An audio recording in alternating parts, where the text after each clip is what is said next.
There, Jacqueline with the Fable Tree here. This week we are going to work on a holiday card holder. Now these are actually inspired by my best-selling bow holder files. So if you've ever wanted to know how I made those, now's your chance. So we're going to start with the base shape, which is kind of a shortened boho arch shape.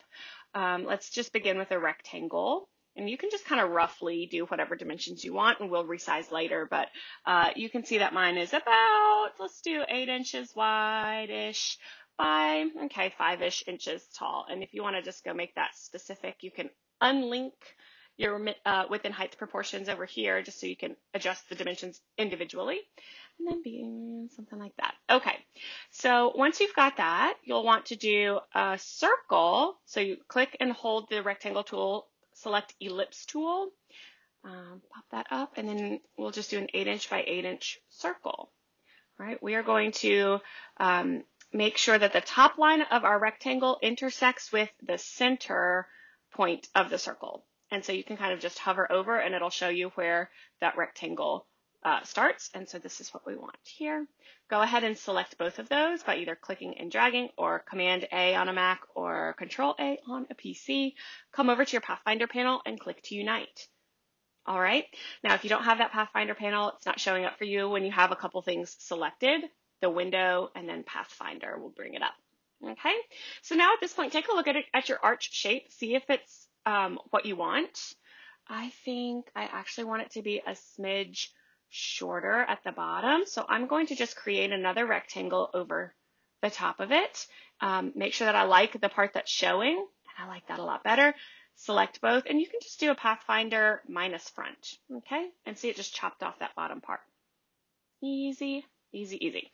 Now we want to do a little spot for either your macrame rope or your ribbon, whatever you want, okay? So I'm just going to come and just eyeball this, and then we'll adjust the dimensions to make sure that macrame rope will fit through. I still don't have my width and height proportions enabled, and that's a good thing right now because I'm going to just make this, let's see, I think my macrame rope is about 0.12 inches. So just to give myself a good bit of room, let's go with a 0.2 inch height. You can do whatever makes you happy, especially if you're using a thinner ribbon, you might not need it to be quite so tall. Okay, and now I want to make sure it's not too close to either of the corners. Let's zoom in, because if this little section is too thin, so let's say that it was like this, then that is a really weak spot, and it would break probably as soon as you packed it away. Okay. You also don't want it too close to the bottom for a similar reason, but you don't want it far either, or else you'll have these giant knots and it'll look really weird. Okay. So put it somewhere where it looks like it'll be sturdy. I always prefer a little too short versus a little too long. Okay. But up to you. And then once you have it the right, basically how you want it, go ahead and just select both shapes. Use your align panel to horizontally align center, okay? Or object align horizontal align center. Okay, and now make sure that you still like that, okay? I'm comfortable with that, so that's great. Now, you can just leave it like this as an arch shape and a rectangle shape, but I like to kind of merge it together so that it's one shape, and to do that, you will select both. Okay, you do have a fill right now, which is fine. And come on over to that Pathfinder panel and click to minus front. Now what that does is it subtracts the shape on the front from the shape on the back. Let me try that again. I want to show you with like a darker color so you can see what's going on. So I have a black rectangle on top of a black arch, and when we select both of those in minus front, it subtracts the black rectangle from the back and leaves just the sturdy shape. Okay, great. So I also like, this part is optional, but I also like to do some little holes for hanging rope at the top, and that way customers or yourself, you don't have to do command strips on the back if you don't want to. It's up to you though. So I like that. I'm going to do it right now. So I just made 2 small circles. I'm going to make sure that they are vertically aligned center. Then I'm going to object group them and then select all and horizontally align center. Okay, now why did I group them first? Well, if I hadn't, then it would have centered everything and we would end up with two circles right here in the center, and that's not really helpful. So grouping them makes it to where it treats it all as one shape. Okay, and you can do the same thing as you did before. Let's go ahead and add a black fill so you can see it all. Pathfinder minus front, and now so basically that's permanent and it's all going to be treated as one thing, and it's great. I don't know how I'm swapping a fill and a stroke when they're both black. Let's come up and delete the fill. Okay, so this is your base. You can put whatever you want on there. I am going to use a snowflake motif on the top, and you can check out my other videos for how I made this snowflake. And I'm going to use Merry Mail. I'm going to write Merry Mail across here, which is something I was looking for, what to put on here. And on Pinterest, a lot of people use Merry Mail for their little holders. Okay, so I'm going to use Wild Mango font.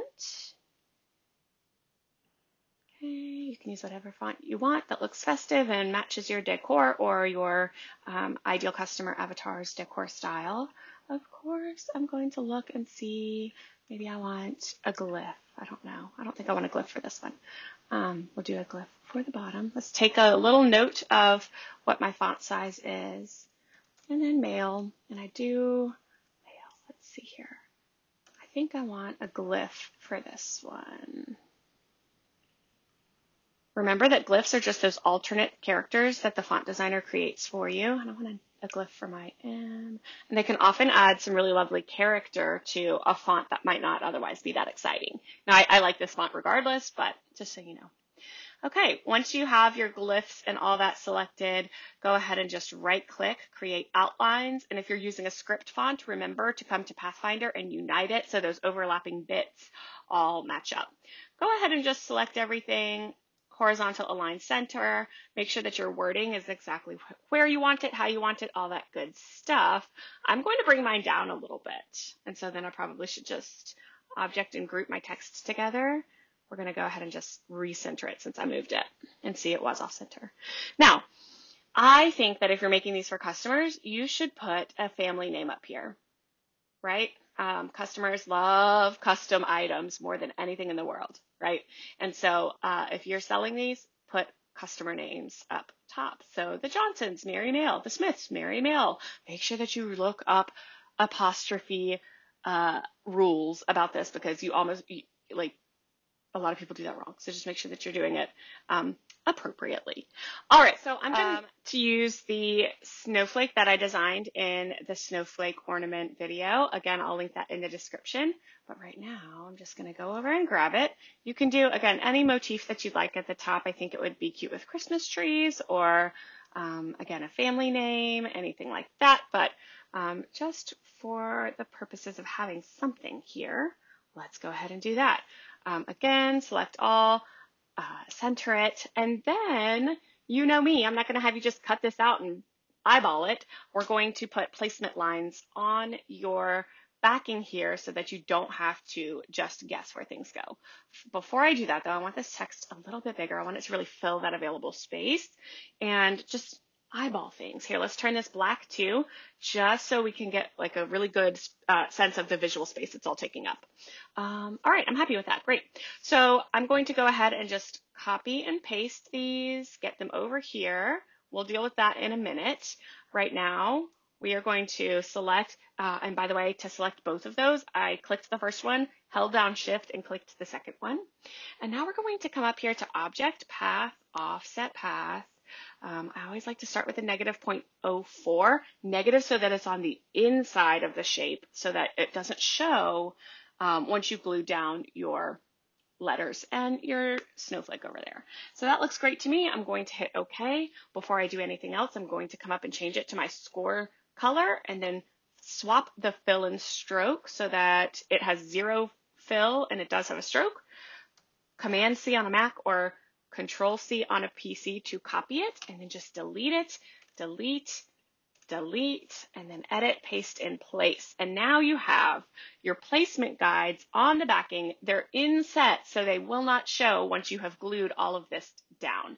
Now, I'm actually not done with this part either. I want to add a small offset just because we have some really tiny spots here that I don't want to break as I'm pulling it out of my material. If you're comfortable with super thin and you've got your settings super well dialed in, wonderful.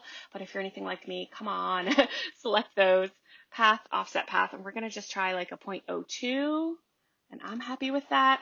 And then once you scooch away, or select away, should be a little bit more precise, huh? You can click and drag to select both the original and the offset. Pathfinder unite it, and now swap the fill and stroke so that it will cut and not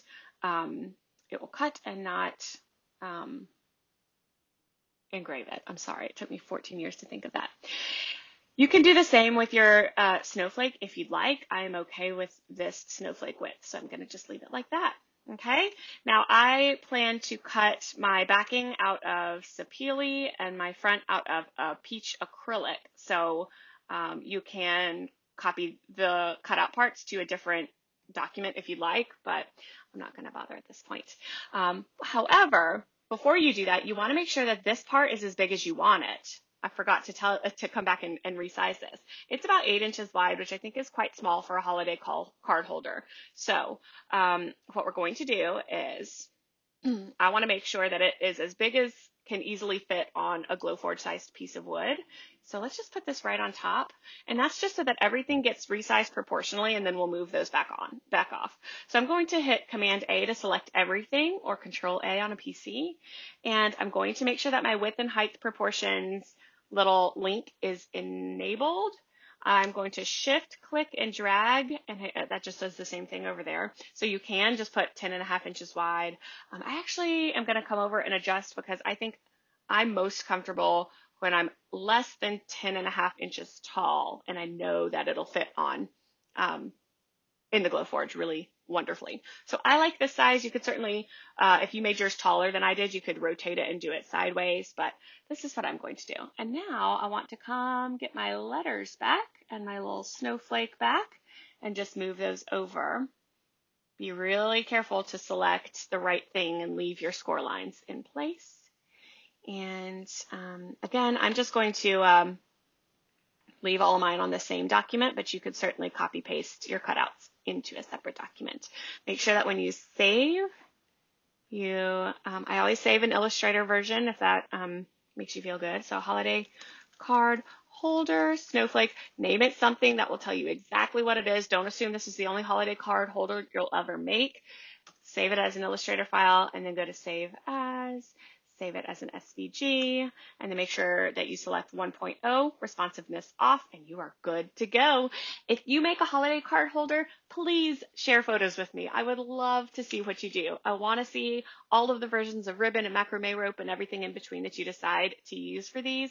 I want to see all the beautiful love that you get from your family and your friends. So please, please, please tag me on Instagram at The Fable Tree, post it in a Facebook group, or just email it to me, Jacqueline@thefabletree.com. Until next week, I'm Jacqueline with The Fable Tree.